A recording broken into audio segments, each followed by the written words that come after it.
Well, welcome back again, YouTube. James here from Tech Talks with James. Today we have another question from the Blind 75 list of LeetCode questions, and this one finds some similarities with the question from yesterday. So if you didn't get a chance to go and watch that one, I highly recommend that you go back and watch that video before tackling today's problem. This one is called Search in Rotated Sorted Array, and the question goes like this.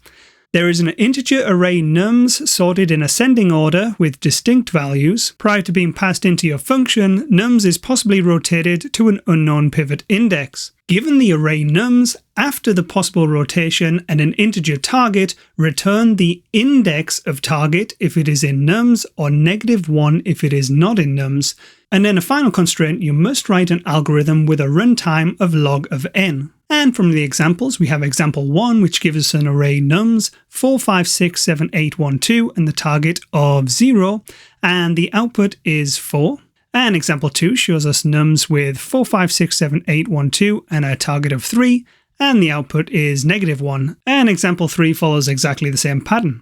So the strategy to solving this one, we have a two-step approach. First, we want to do exactly the same thing that we did yesterday, where we're wanting to basically just find the midpoint. That is, if we look at our examples, we can kind of split the main array into two subarrays, and they are both in order. So we want to find the midpoint, that is, the lowest value in the array. So that's just going to be the exact same thing that we did yesterday to find the minimum value in the array. And once we've got to that stage, all we need to do is decide which array we want to search in. So if we find that the target falls between the boundaries of the first array, we search in the first array, and if the target falls in the boundaries of the second array, we just search in the second array. And from there on out, we just do a simple binary search to find the target index. So let's get started. So first, we're just going to split the array into two arrays. And we'll set up our left and right pointers. Left is going to be initialized to 0, and right is going to be initialized to nums.length -1. And we're just going to set up a loop. We're going to loop while left is less than right. We're going to find the midpoint, and to do that, we just do left plus right -left, and just divide that by 2. And we check for the abnormality, which is nums at the midpoint being larger than nums at right. And if it is, we just set left equal to mid plus 1. And if it's not, we just set right equal to mid. Okay, so by this point, our left pointer should be the smallest value in the index, which is actually our true mid. Now all we have to do is figure out which array to use. And to do that, we're just going to set up a couple of pointers. So we want the true mid to equal left.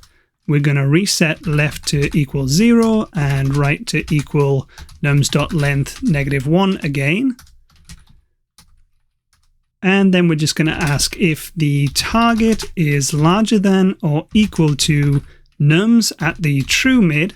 And then we also want to check if the target is less than or equal to nums at right.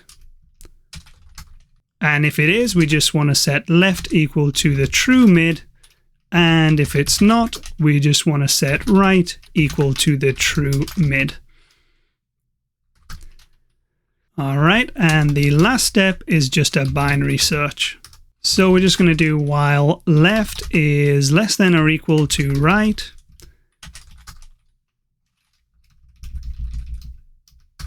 And we want to do int mid equals left plus right -left. And divide that by 2. And then we'll look first for if nums of mid is equal to the target. We've found our number, so we're just going to return mid. Else, if nums at the mid is less than target, we just want to set left equal to mid plus 1. And then finally, we just want to set right equal to mid negative 1. And if we've gone all the way through this while loop and we haven't found the target that we're looking for, we're just simply going to return negative 1 as the problem asks us to do. That just means that we haven't found our number. So let's go ahead and run that and see what we get. All right, just a simple spelling error here. We want to fix that to return. Try again. Great. All right. So problem solved. That's another one. This is a great problem for breaking stuff down into multiple steps. Just as a reminder, we split our array into 2 arrays, and then we decided which array we want to search within, and then we just did a simple binary search to find our target. So that rounds off another question of the Blind 75. If you're enjoying these videos, please remember to like this video and subscribe to the channel. We'll be solving one problem per day until we've solved the full Blind 75 list. All right, that does it. I'll see you again tomorrow for another question.